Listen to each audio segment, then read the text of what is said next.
Hey there, my name is Brashler, and in this video, I want to teach you about a brand new product that Blackmagic came out called Fairlight Live.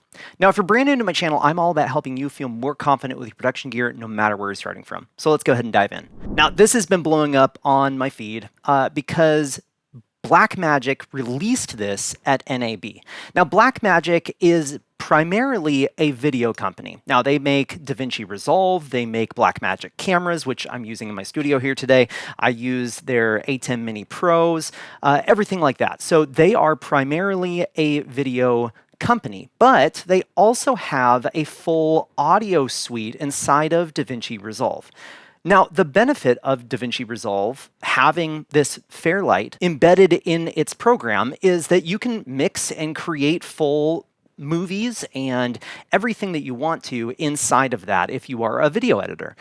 Now Blackmagic just released a live version of that called Fairlight Live, giving us the ability to mix inside a computer a live broadcast. Now, this is primarily going to be for a broadcast mix.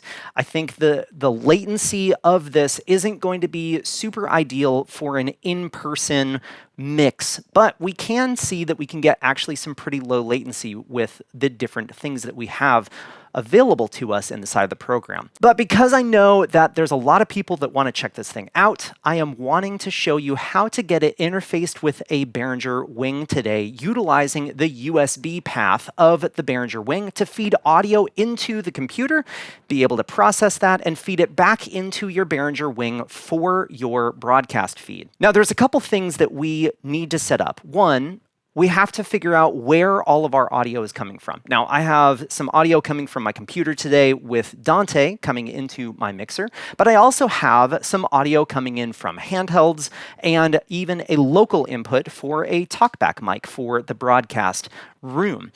Now, we also have to figure out how we're actually feeding the output out of Fairlight Live into our actual broadcast mix. Now, typically, we are going to be feeding those broadcast mixes through the I/O of your Behringer WING because there's a whole bunch of XLR outputs available to us, both on the physical WING itself as well as any AES 50 stage boxes that you have connected to the WING. So let me show you the setup that I have here. So basically, I have some audio coming in from my laptop here. Perfect. And so if we go look through my routing, I'm going to go to my sources and I'm going to go to my Dante. So here we have all of my audio coming in. So we got drums, overheads, D-pad, bass, guitars, synth, keys, tracks, and then a whole bunch of vocals. Now, I also have some AES 50A devices. So I have two handhelds coming into the console. So one of them would be this handheld here. So check 1, 2. So this is a handheld that we use for announcements or preaching or that sort of thing. And then I also want to make sure that we tie in a talkback mic for the broadcast suite. And so that is actually coming in on my local 1 right here. And we can see that right here. So let's go over into Fairlight and actually see how we get the ASIO driver working with this program. Now, I have this installed on a Mac Mini, which is Core Audio compliant, and the Behringer WING is also Core Audio compliant. So with a Mac, all you have to do is plug in a USB cable between the USB port on the back of your Behringer WING and the Mac, and it will start working. For those of you who are on Windows, you will need to download the ASIO driver from Behringer's site for the WING and install it on the computer that you are planning on running Fairlight Live on. So I already have this connected into my Mac Mini, so let me go ahead and pull up the software. So here we have Fairlight Live. Now, once you initialize the program and turn it on, what it will ask you to do is create a new show. So I'm going to go ahead and create a new show. And what I'm going to do is I'm going to calculate how many channels I need for this show. Now, for those of you who are going to be doing this in broadcast, you'll want to make sure that you not only have all of your band instruments, but also your speech instruments and any video playback or Spotify, that sort of thing is also fed into this program. Now, the USB path of the Behringer WING is 48 by 48, so 48 channels in and 48 channels out. Now, most places are going to be able to fit within that 48 by 48 just fine, And so let's go ahead and actually set up our Fairlight Live show with the amount of inputs that we have. So I'm going to go ahead and pull up my channels and figure out how many channels I need. Now I have 26 band channels, and then I also have 2 speech channels. So that's bringing my total up to 28 channels. So on Fairlight, what I'm going to do is go custom build, and I'm going to add 28 mono inputs. Now, I know that some of my inputs are stereo, but I'll show you how to configure that later. Now, auxes, I'm actually going to just turn down to 0. Submixes, I'm going to go ahead and leave at 4 in this case. That way we can set up a speech path and a band path and have a couple extra. Now, you can utilize these submixes for utilizing a subgroup. So a submix is basically a subgroup once we get it routed in the correct way. Now I'm also going to have one main group, being our main stereo mix for our broadcast feed that we will feed back into the Behringer WING and then to the output for actually feeding our stream. So in this case, I have 28 here, I have no auxes, I have 4 subs, and then I have 1 main. Now I'm going to go ahead and press create, and then it's going to ask us to save this as a show. So I'm going to go ahead and call this YouTube Wing Show. Okay. So that has set up our console here. So we can see that I have 1 through 26, and there's a little bar that I can scroll over here. Then we can get to 28. Now, if I bring this bar, the separator over, we can actually see the rest of my mixes. So here's my main 1, and here's my subgroup 1, subgroup 2, subgroup 3, and subgroup 4. Now, the thing that we need to actually get set up is for Fairlight to actually be pulling audio from our Behringer WING. So there is a configuration that we need to do. So we're going to go to Preferences, and then we're going to go Audio I/O, and we're going to go to System Audio, and we are going to then select our device as the Wing, which we can see that it's already pulled up as my input device here. Now we have our buffer setting. Now our buffer setting is important because if you choose a number that's very low, that's actually going to give you the fastest latency through this software. If you choose a buffer that's going to be higher, then it's going to put less processor CPU load on your computer, but have a little bit more latency. So as we can see, if I leave this at 32, my latency is 0.7 milliseconds. Now that number is lying to you a little bit because there is some added latency for the actual ASIO driver or the core audio driver to actually get audio from the Wing to the computer through this software, coming back to that USB port, back to the Wing, and then actually going out to your stream. Now, I haven't had the chance to measure the latency quite yet, but I will do that in a future video, as well as publishing that on my blog at drewbrashler.com. So if you're interested, just go over to my blog and keep an eye out for that when I post it. But we'll notice that cores used down here on the right lower portion, that I have 4 out of 6 cores being utilized. Now, if I go into my activity monitor here, we can see that my Fairlight is using about 44% CPU usage. Now, if I change this buffer size to say 128, it's not only going to raise my latency, but we'll also notice that my cores used has dropped from 4 out of 6 to 1 out of 6, and now it's sitting around 6%. Now also, if I go to my activity monitor, we'll see that my software is now running at 21% on my actual CPU usage, which is a lot better because the whole goal of being able to mix in this software is the benefit of being able to apply effects or VST plugins or AU plugins into your mix and be able to mix inside of this software to actually give yourself your broadcast mix. Now, we want to make sure that there is plenty of CPU available to us for adding those plugins when we actually want to add them to our channels. And so in this case, I'm just going to leave it at 128 for right now. Once we have that, I'm going to go ahead and press save. Now, the next thing that we need to do is we need to actually route some audio to these channels. So on the Behringer WING, we're going to hit routing. We're going to go to outputs. And then on our output group, we're going to select USB audio. Now, this represents the audio coming from our Wing to our software. So I'm going to hit the unlock button and then the +1 audio, and I'm going to select my first channel, and I'm going to go pull from where my band inputs are coming from. In this case, I'm pulling it from my Dante card, and I'm just going to route 1 to 1 all the way across. So boom.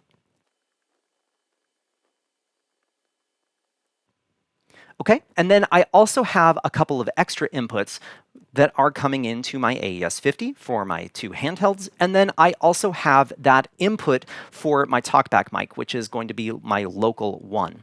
So here we can see that I have 37 channels that I'm sending over my USB to my computer. Now at this point, this is where we actually get to copy over some of our names into our software over here. So I'm going to go ahead and actually turn towards my computer here. So the first thing that we have is this audio 1. So I know that my first channel is going to be my kick drum. So this is going to be my kick out. And then I'm just going to go and label all of my inputs in this software according to how I'm going to lay them out.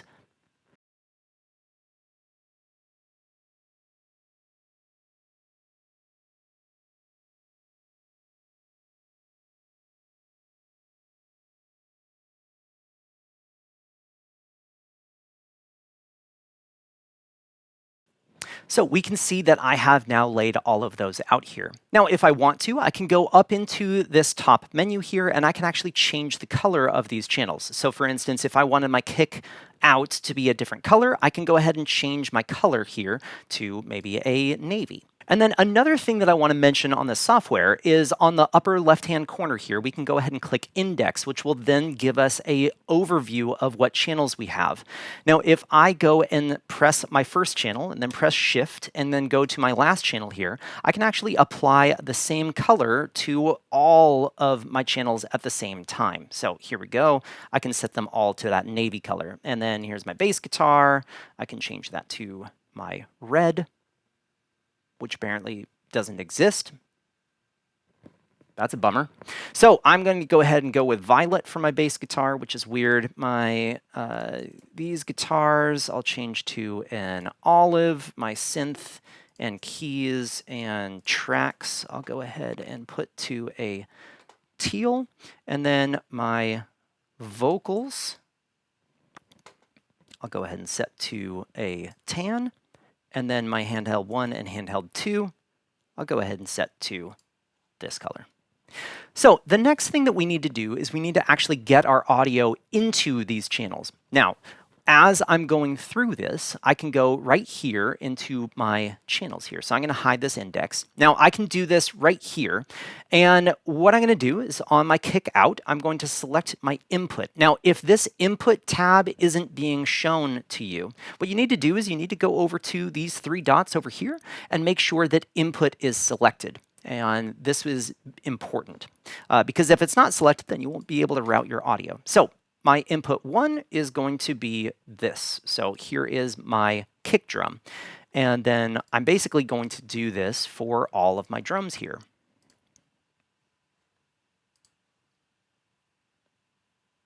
Now there is another spot that we can do this, but one thing I want to show you is how we can convert a channel to stereo. So for instance, my overheads here is actually a stereo input. So what I'm going to do is I'm going to go right click and then change channel format to be stereo. And then as we can see now I have 2 meters here. And then my D-pad is the same thing. I'm going to go change channel format to stereo. And then my electric guitar is the same thing, stereo. And then my electric guitar 2, same thing. And then we have synth, keys, tracks. And then all the rest of my channels are mono. Now, if we go up to window and then to patching matrix, this is actually the faster place that we can actually route these things. So I can see my snare drum here, hi-hat, and tom 1, tom 2, tom 3, tom 4. And my overheads actually start at channel 11 here because I do have a blank spot. And there's D-pad, and then bass guitar is on 15, and then acoustic, and then my electric guitar 1 left, right, and basically we're just going all the way down to route all of these. And then my handheld 1 is on channel 35, and then my handheld 2 is on channel 36. Now, we will notice right here that we have a talkback section. So here is my talkback 1, which I am sending from my wing on channel 37. So there we go. Now we have all of these as inputs coming into this software. So I can go ahead and press close. Now at this point, we can actually go ahead and start playing some audio to see if we have audio coming into our software here.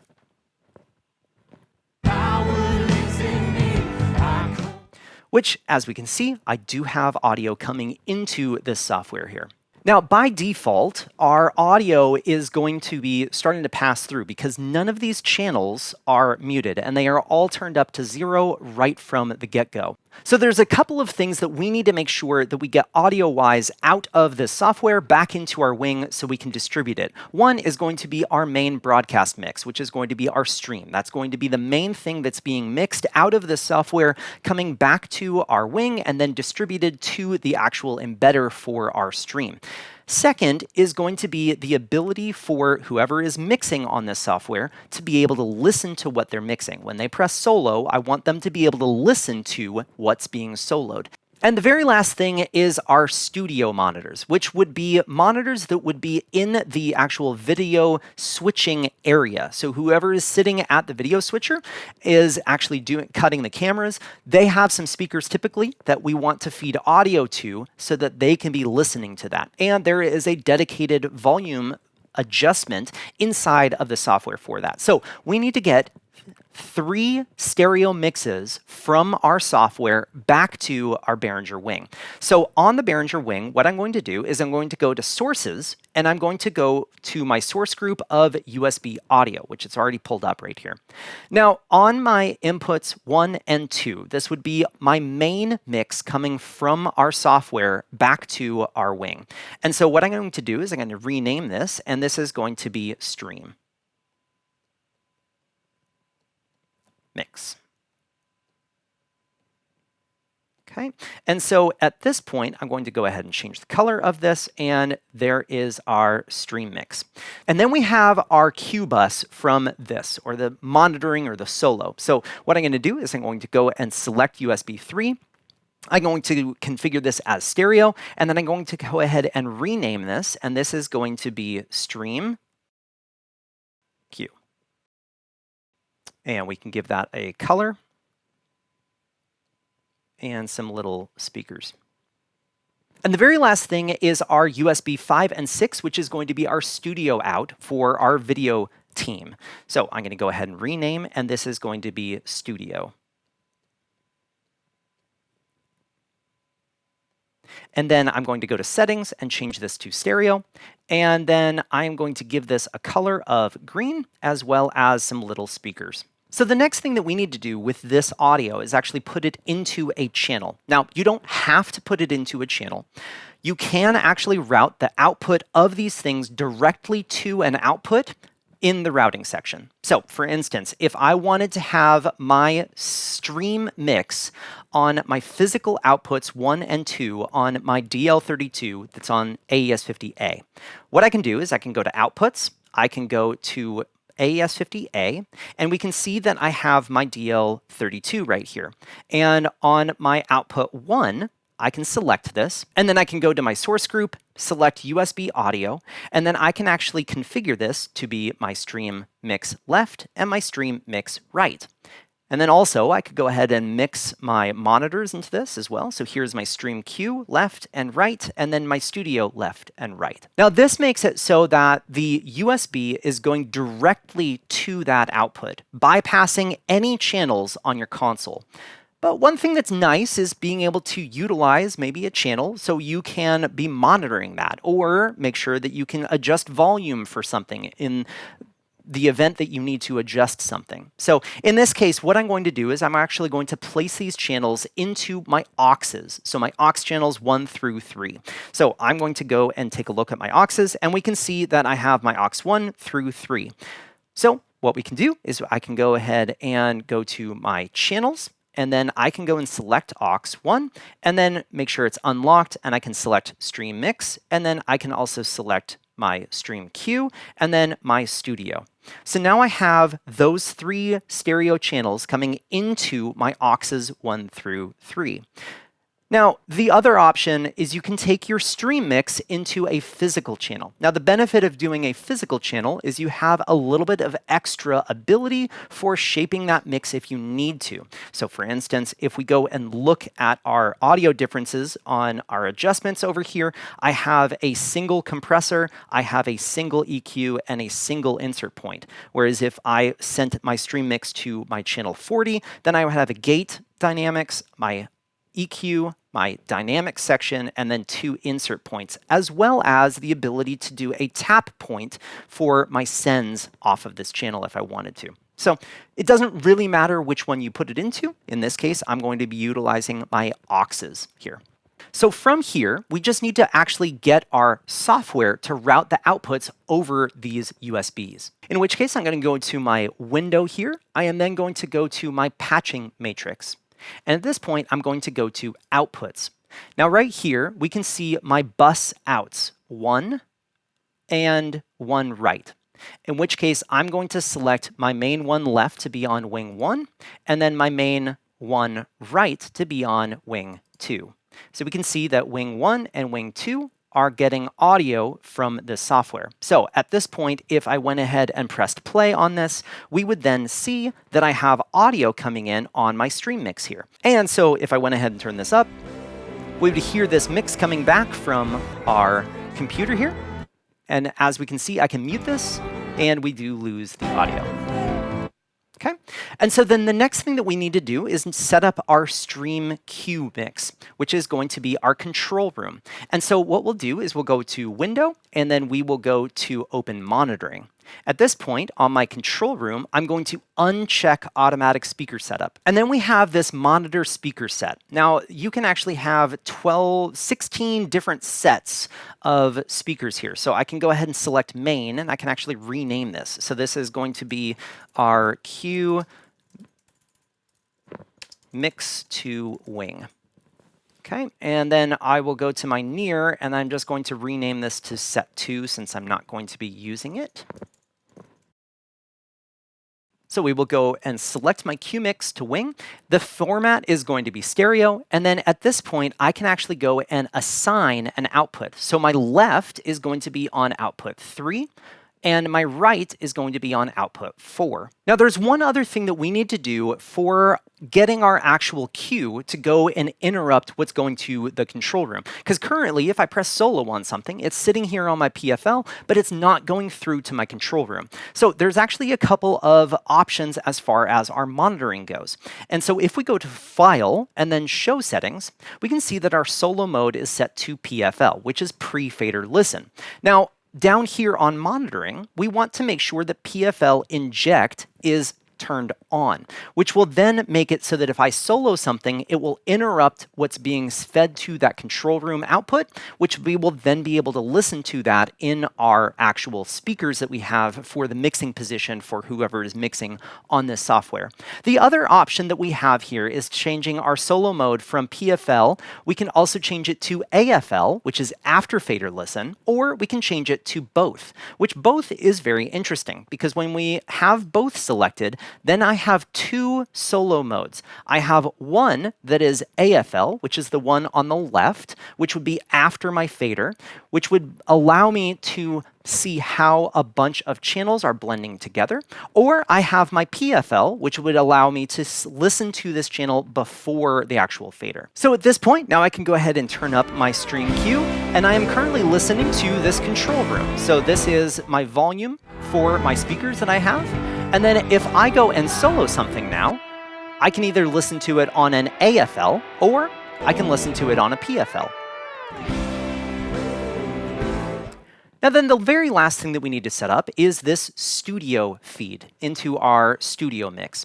And so we can go and see that we have my studio here. Now I'm going to go to my window and I'm going to go and open up monitoring again. And at this point I'm going to go to studio here and then I'm going to set this monitor speaker set 1 and I'm going to rename this and this is going to be video suite. And then at format, I'm going to go ahead and select stereo. And then right here we have left, and it's currently unassigned, which I'm going to go to output 5. And then my right is going to be output 6. Once I've done that, I can press the X, and then we can see that here is my studio. And so I can unmute this, and then I can turn this up and give us our studio feed. And what's nice is I have a full mixer knob as far as volume for this studio from here.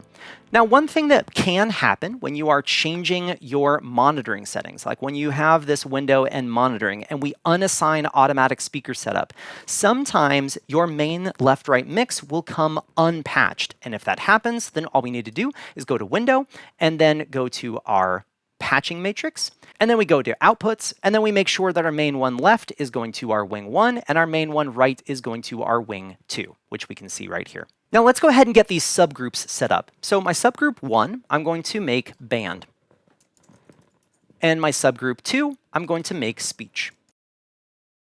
And so now we need to get this audio from these channels into these subgroups. So for my band, I'm going to take all of my band instruments and go to this band bus.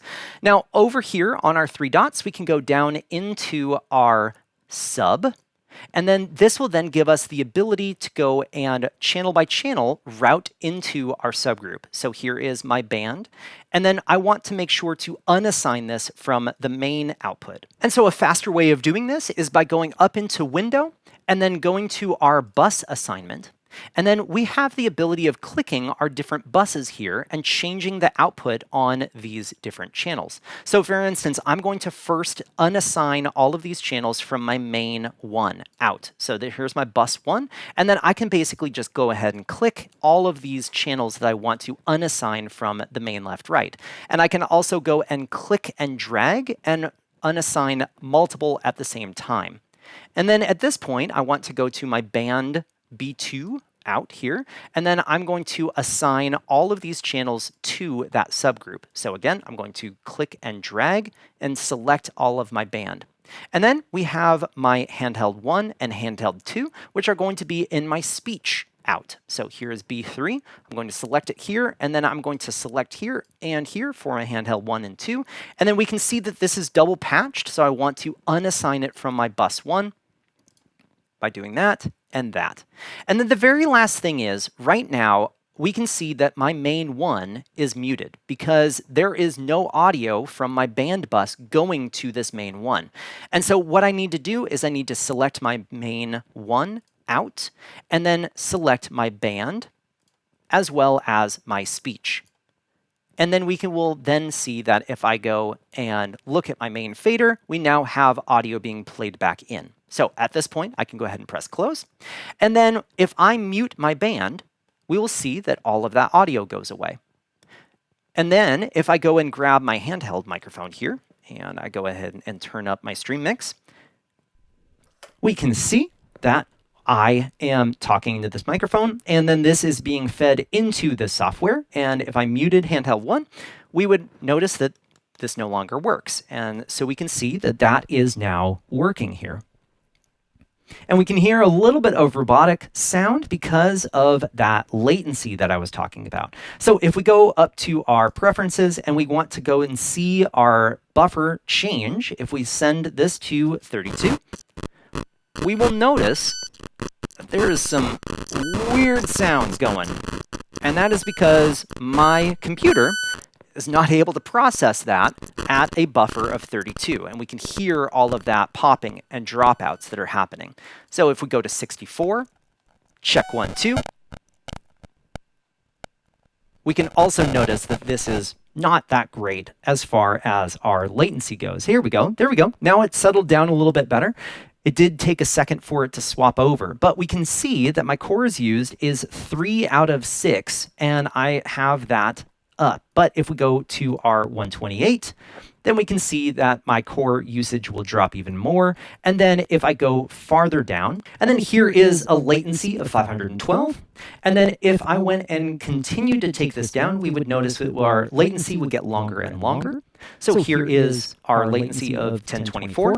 And if I went even lower, here is a latency of 2048.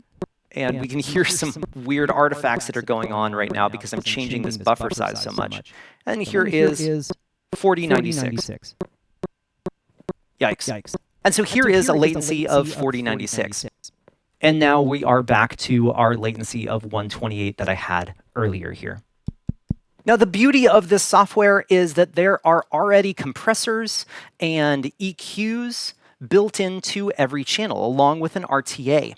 But the great thing is that I also have the ability of inserting effects. So we can see that right up here, I have my effects. And so I can drop into this and I can go and add an effect. So say for my guitar 1, I wanted to go ahead and add in some dynamics. So let's go to dynamics, and then Fairlight does include some dynamic plugins and EQ plugins and a bunch of plugins along with the software for free.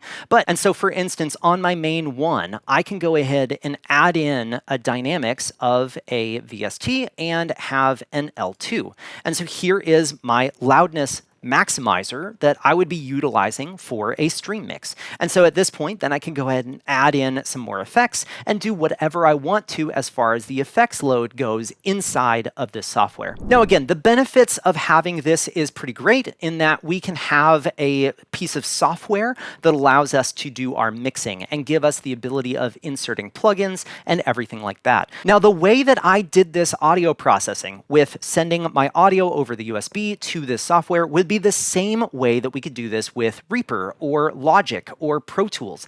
Basically, we need to send our audio through the USB line to the software and then have some outputs from the software back to our console that we then feed to wherever we need to. So for instance, with my stream mix, what I can do is I can go ahead and set up a main bus here. So here is my main 2, and let's go ahead and name this, and this will be stream out.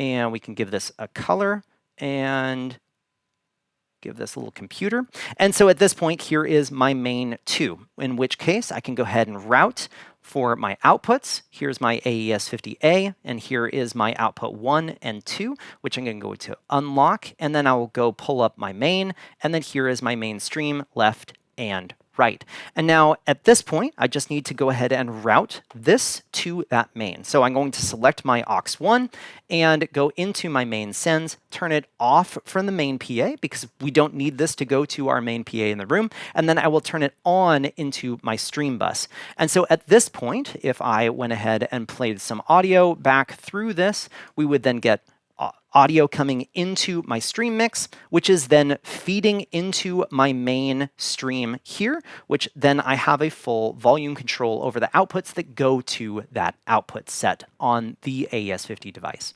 Now, I hope this video was helpful for you today. This is a pretty cool piece of software. It is beta. There is some functionality inside of it that does not work yet, but I'm sure that Blackmagic is going to be continuing to release updates for this and getting this software in a much more stable spot. And the great thing is, it's free, so you can download this and try it out. Just do not try it out on a Sunday morning or on a show day. Definitely do this in your own free time when you're not actually trying to go live with it. Now, if you do happen to have any questions or there's something that you want me to show you how to do inside this software, please post that in the comment section down below, as I'm always reading through those comments to find videos that can be helpful for you.